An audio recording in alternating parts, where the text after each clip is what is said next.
Les informations ci-dessous sont gratuites et disponibles pour que vous puissiez les imprimer, copier et distribuer comme vous le souhaitez. Le droit d'auteur, cependant, interdit la vente sous quelque forme que ce soit, sauf par l'éditeur. Cette canalisation en direct a été donnée à Anchorage, en Alaska, 27 janvier 2018. Canalisée par Lee Carroll pour Crillon. Pour aider le lecteur, cette canalisation a été revisitée par Lee et Crillon pour fournir une compréhension encore plus claire. Parfois, l'information est même ajoutée ou condensée.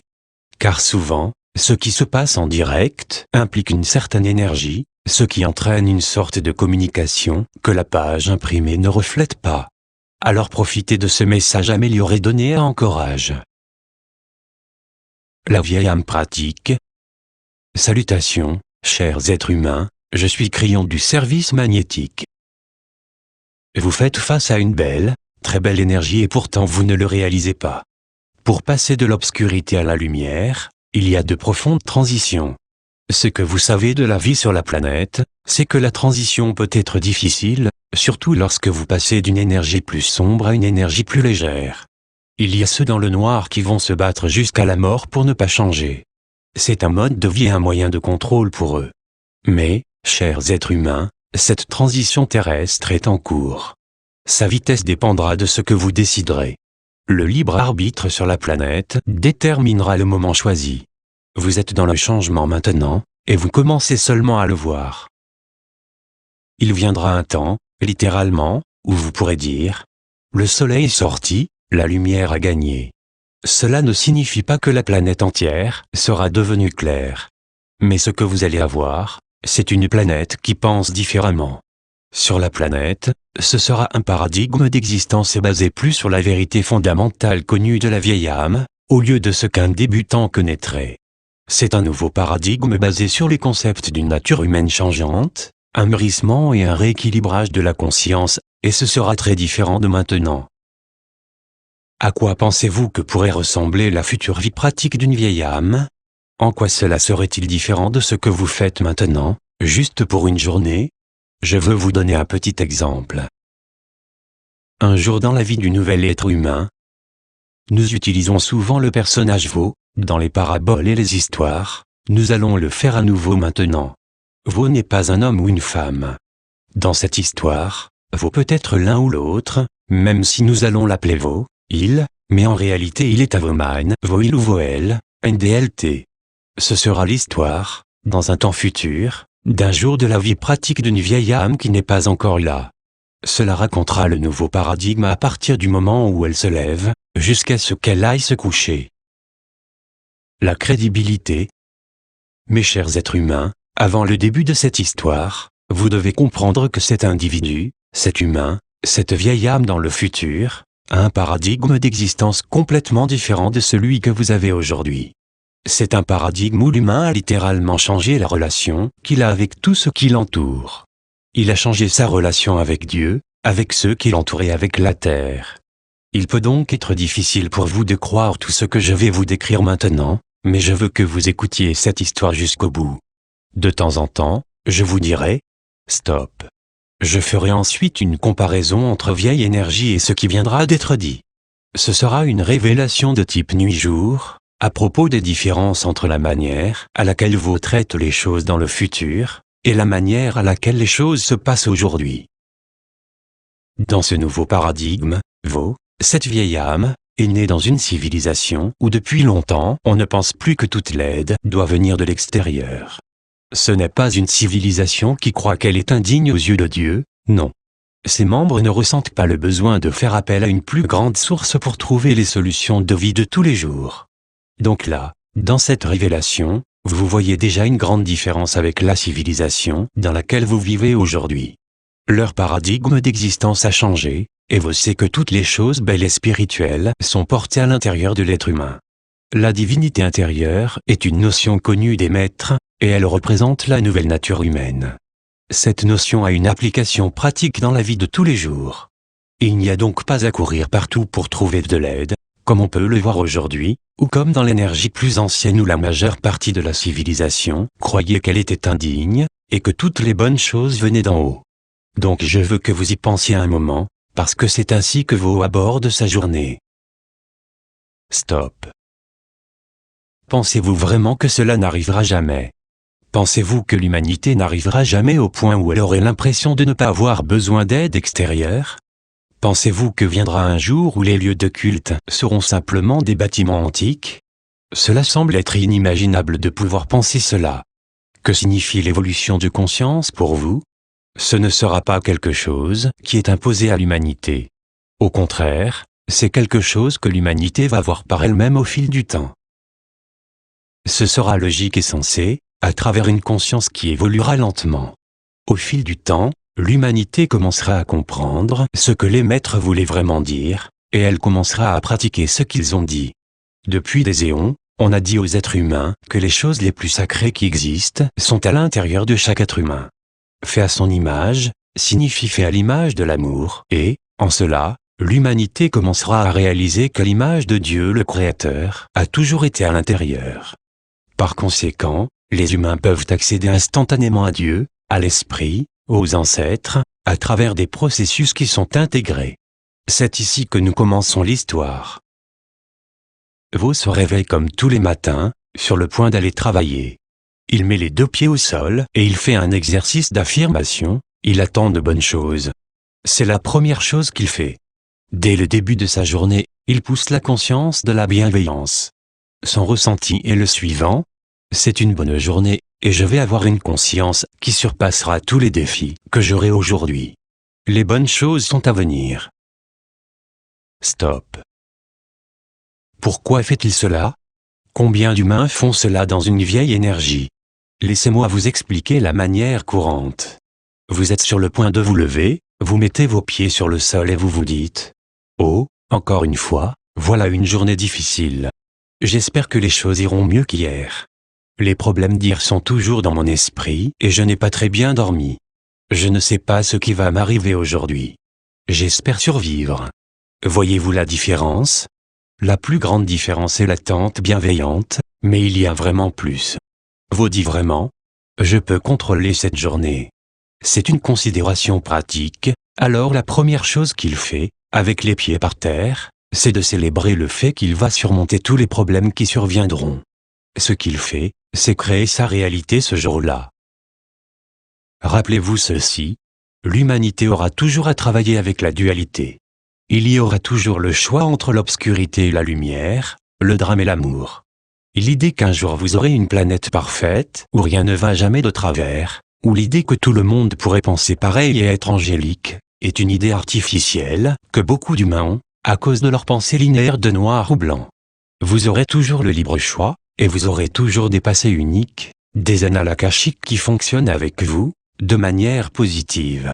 Cela crée des pensées et des opinions différentes. Vous aurez toujours une forme de politique, mais elle sera très différente et beaucoup plus élégante. Alors, que fait vraiment Vo à ce moment-là? Il crée, à travers sa conscience, quelque chose de physique, une bulle, pourrait-on dire, qu'il le précède partout où il voyage. Cela devient aussi pratique que de mettre des chaussures, pour vous permettre de marcher sur des surfaces dures. Est-ce trop de penser que l'humain pourrait un jour commencer la journée de cette façon? Vo se brosse les dents et fait tout ce que vous faites aujourd'hui pour vous préparer à quitter la maison. Vo va toujours au travail dans un véhicule, bien que tous ses voisins ne le fassent pas. Les choses ont beaucoup changé avec le temps. Le véhicule de Vo peut sembler un peu différent, mais il y pénètre pour se rendre au travail par la route. Sur le chemin du travail, Vo voit quelque chose qui pourrait changer sa vie pour toujours, s'il laisse faire. Il y a une sorte d'accident avec un autre véhicule. En son temps, cela n'arrive pas très souvent, mais les réactions humaines, les erreurs de jugement et les distractions sont toujours présentes, et il vient d'arriver un quelque chose d'horrible, juste sous ses yeux. Sur le trottoir, il y a une femme qui pleure, une mère. Il y a ceux qui l'entourent, essayant de la calmer. Un peu plus loin, on peut voir les ambulances charger les corps immobiles et couverts de ces 2 petits enfants morts. Pour cette femme, la vie a pris une tournure affreuse. Cela va créer un potentiel de chagrin permanent qui surpasse tout ce qui est imaginable. Pour elle, la journée a bien commencé, mais en un instant, ses enfants sont morts. Elle emportera ce jour jusqu'à sa tombe. Pourrait-il y avoir une histoire plus horrible pour une mère? Vo est submergé de tristesse et commence à pleurer. Vous voyez, dans cette nouvelle terre, d'une manière très pratique, la compassion est la reine des émotions. Vo voit tout, et soudain il n'éprouve plus que de l'empathie. En plus de cela, il ressent tout ce qu'elle ressent. Il arrête sa voiture et continue à pleurer sur son siège. Alors, il fait quelque chose de très spécial, mes chers êtres humains. Il se reprend et entame un processus qu'il connaît bien et qu'il a déjà fait maintes fois. Il commence à visualiser cette femme dans son avenir alors qu'elle se rétablit, qu'elle comprend, qu'elle survit et qu'elle retrouve un peu de paix après cet événement. Cela paraît peut-être insoutenable dans la compréhension psychologique actuelle. Il la voit se remettre, si bien qu'il peut la voir rire de nouveau. Il envoie cette visualisation directement en direction du trottoir où la maman se trouve, dans son horreur et son chagrin, sachant qu'il vient de planter une graine très réelle. C'est la vérité, et Vo a juste pratiqué quelque chose appelé action compatissante. Stop. Aujourd'hui, si cela se produisait, il y aurait aussi des personnes très compatissantes. Cependant, elles pourraient être blessées pour toujours. Elles n'oublieraient jamais ce qu'elles auraient vu. Cela affecterait l'enfant intérieur et le potentiel de joie. Dans la civilisation d'aujourd'hui, il y a tellement de choses comme ça, tellement d'horreurs comme celle-là, qui continuent chaque jour, que beaucoup d'humains sensibles sont empathiques au point de ruiner leur vie. Tout ce qu'ils peuvent penser, c'est à quel point les choses sont injustes et combien ils voudraient les changer. Ils pleureraient tous les jours pour ce qui se passe ailleurs, et dans ce processus, mes amis, ils n'auraient aidé personne. Au lieu de cela, durant ce processus, ils auraient réduit leur énergie d'empathie vers celle de l'inquiétude et de la peur. Ils mourraient plus jeunes que la normale à cause de cela. C'est tout, parce que leur compassion aurait eu raison du meilleur d'eux-mêmes. Mais vous ne laisserez pas cela se produire, car il sait que c'est la vieille méthode et qu'elle est dangereuse. Donc, l'un des attributs de cette nouvelle énergie dont nous vous parlons, dans la nature pratique d'une personne normale, est de voir des situations comme celle-ci et d'aller immédiatement à l'action de compassion. Ce que Vo a fait était de penser immédiatement à une solution et d'envoyer des actions de compassion, parce que la conscience peut changer les choses. Tout comme aujourd'hui, quand vous priez pour une personne, mais Vo fait plus que cela. Il projette de la joie dans le futur pour cette maman. Il crée la compréhension et le rétablissement pour cette femme, dès maintenant. Il démarre sa voiture et continue. Il arrête de pleurer, et commence à sourire, car il peut voir ce processus se dérouler dans son esprit. Viendra le jour où elle rira à nouveau. Viendra le jour où elle se rétablira. Pas aujourd'hui, pas demain, pas le mois prochain, pas l'année prochaine, mais une époque où toutes ces choses seront réglées en elle de manière à ce qu'elle puisse comprendre. Dans son humanité, Vo participe à son rétablissement, même si cette maman reste sur le trottoir alors qu'il s'éloigne. Vo se met au travail et il passe une bonne journée. Tandis qu'il fait son travail, il est appelé dans le bureau de celui qui contrôle. Ce qu'il se passe ensuite n'a rien de spécifique. Je vais généraliser. Il s'agit d'un des nombreux scénarios que vous reconnaîtrez tous. Il fait face à son contrôleur. Il pourrait s'agir de l'un de ces scénarios. Vo, vous êtes en retard encore une fois. Vo, il y a eu un problème avec un de vos clients. Vo, vous devrez travailler le week-end parce qu'il y a eu un problème. Vo, tu n'auras pas ta prime cette fois, comme la dernière fois. Vo, ça. Vo, si. Vo, nous envisageons de fermer votre poste ou de vous remplacer. Vo quitte le bureau et pendant un instant, juste un instant, il est inondé d'une vieille énergie appelée inquiétude et peur. Que serait-il sans ce travail? Comment dirait-il à sa femme ce qui vient de se passer? Qu'est-ce que cela signifie pour lui? Est-ce aussi simple que de devoir faire des heures supplémentaires qu'il n'a pas prévues ou est-ce plus que cela? Alors Vo s'immobilise, et prend une profonde respiration. En un instant, il revoit tout ce qui s'est passé et il se rend compte que c'est le début d'un virage, d'un changement. Ce sera un changement bienveillant, même s'il ne comprend pas comment.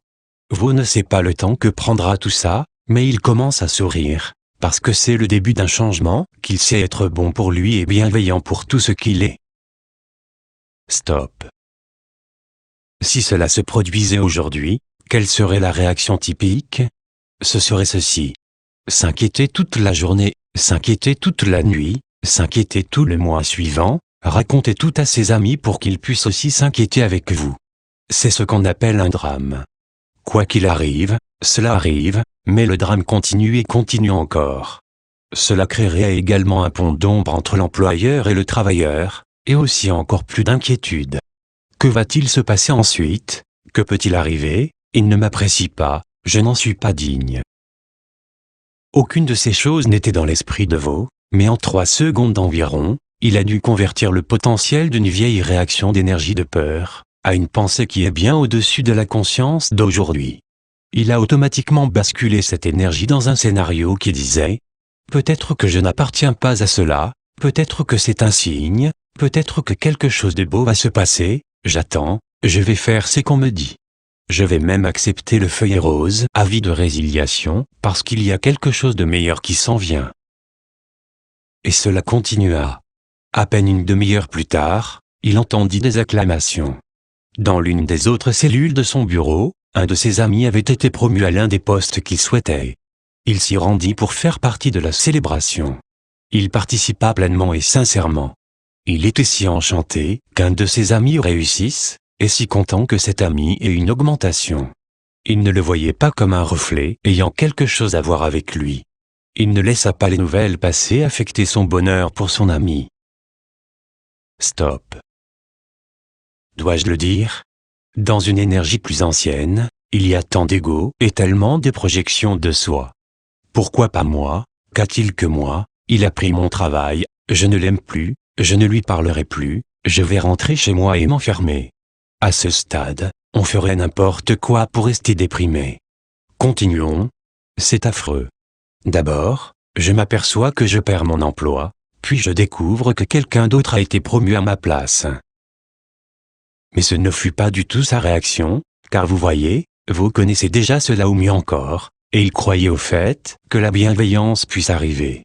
Il ne savait pas quand ni comment, mais devant lui se trouvait un ami à qui il arrivait quelque chose de merveilleux, quelque chose qui était bon et qui changerait son style de vie. Il savait que l'ami l'apprendrait bientôt à sa famille, qu'il ferait un beau dîner et chanterait des chansons de fête. Quel bon moment pour célébrer la joie d'un ami. Stop. Est-ce que c'est possible? Un humain peut-il vraiment mettre de côté ses sentiments de souffrance ou d'inquiétude, à tel point que sa première pensée est de célébrer la joie de celui qui pourrait lui prendre son travail? Ceci, mes chers êtres humains, est l'évolution de la conscience. Vous voyez, tout comme vous éprouvez de l'empathie pour la femme, il ressentait aussi la joie de son ami. Au cours des générations d'évolution, c'était devenu inné. Ça peut vous paraître au-delà de ce qu'un humain peut normalement faire, mais c'est vers cela que nous allons. Il est maintenant temps pour vous de rentrer chez lui. Comme tant d'humains partout, vous avez beaucoup de choses en tête, mais il reçut une pensée intuitive. Tu oublies quelque chose. Vous ne parvenez pas complètement à mettre le doigt dessus comme vous dites, cela demeurait une pensée insaisissable, sans substance. Il prit sa voiture et rentra chez lui. La maison de Vaux était petite mais belle. Il avait une belle famille qui pensait comme lui. Mais Vaux savait que certaines choses doivent se dérouler d'une façon particulière. Sa femme était une cuisinière merveilleuse, et le dîner était servi chaque soir à la même heure. Il ne devait pas être en retard. Une fois, au début de son mariage, il avait commis l'erreur d'être en retard, mais il ne l'avait fait qu'une fois. Son épouse avait réagi comme si Vaux ne l'appréciait plus. En effet, la compagne de Vaux mérite bien qu'il soit là à temps pour profiter du dîner qu'elle avait préparé, et auquel elle avait travaillé pendant au moins 1h30 avant qu'il ne rentre à la maison. Toute la famille aurait attendu. Donc, Vaux était à l'heure, comme toujours, et était sur le point de pénétrer dans la maison, lorsque son intuition lui envoya un message. « Vaux, c'est ton anniversaire de mariage. » Oups. Il devait prendre une décision immédiatement. Est-ce que je cours au magasin de fleurs, j'attrape un bouquet, je prends une carte, et je reviens trop tard pour dîner? Qu'est-ce qui est mieux, être en retard pour le dîner ou ne pas avoir de fleurs, un truc horrible? Son intuition l'a bien servi. Vaux fit un arrêt rapide, non pas au magasin de fleurs, car il se souvint de l'étal au coin de la rue, pas trop loin. Il y avait là beaucoup de fleurs, très belles, plus chères, mais elles en valaient la peine. Vo acheta rapidement des fleurs et revint aussi vite que possible, mais cela prit quand même 15 minutes. Il avait donc 15 minutes de retard. Il ne savait pas comment cela se passerait, mais au moins, il avait les fleurs. Maintenant, il pouvait entrer et dire « Joyeux anniversaire ma chérie, je suis désolé d'être en retard. » Donc c'est ce qu'il fit. Mais autre chose advint aussi. Quand il franchit la porte, tous ses amis étaient là. C'était une fête d'anniversaire surprise, et il avait ses fleurs dans la main. Merci l'intuition. Il n'était pas en retard pour dîner, puisqu'il n'y avait pas de dîner.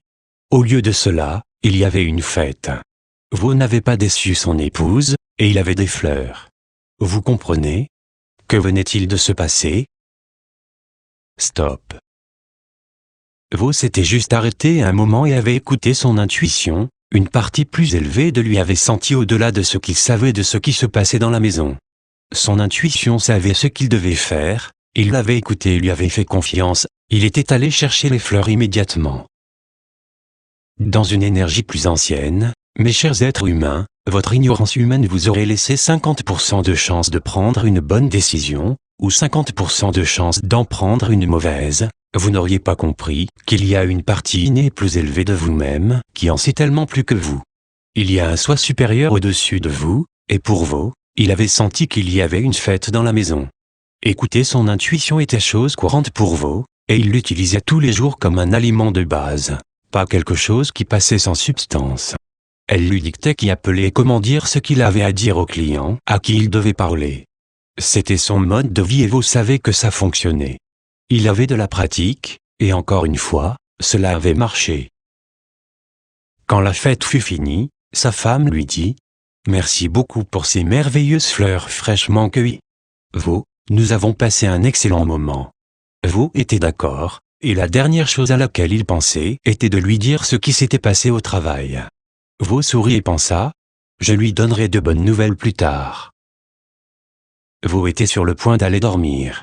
Ses pieds étaient sur le sol, et avant qu'il ne les soulève, il se dit « Merci, Esprit. Merci, Créateur. Merci de me laisser être là pour cette femme. Merci de m'avoir permis d'aider mon ami à célébrer. Merci à toutes les cellules de mon corps pour la jeunesse d'aujourd'hui. Merci pour la maladie qui a été chassée aujourd'hui, parce que je n'ai ressenti ni peur, ni inquiétude, ni drame. Merci enfant intérieur et inné, car maintenant je peux sourire. Je ne suis pas inquiet pour mon travail. Vous comprenez? » Vo se tourna et regarda la femme de sa vie.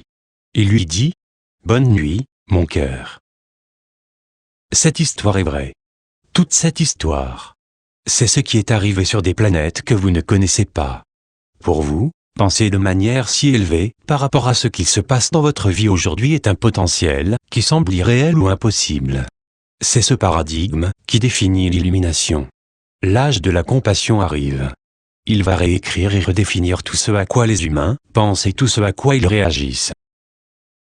Je viens de vous donner un instantané, pas quelque chose en dehors du champ de la réalité, mais quelque chose qui vous appartient, que vous méritez et qui est dans votre ligne de temps. Car vous avez passé le marqueur de 2012. Beaucoup pourraient dire « Ouah, j'aimerais bien voir ça. Crayon Glous. » Vous le verrez. Et c'est ainsi. Crayon. Vous pouvez diffuser librement cette interprétation-traduction, à condition que ce qui suit soit inclus et que la présentation ne soit pas modifiée. Interprétation et traduction d'une amie bienveillante appelée Arsu. Site, crayon.forumactif.com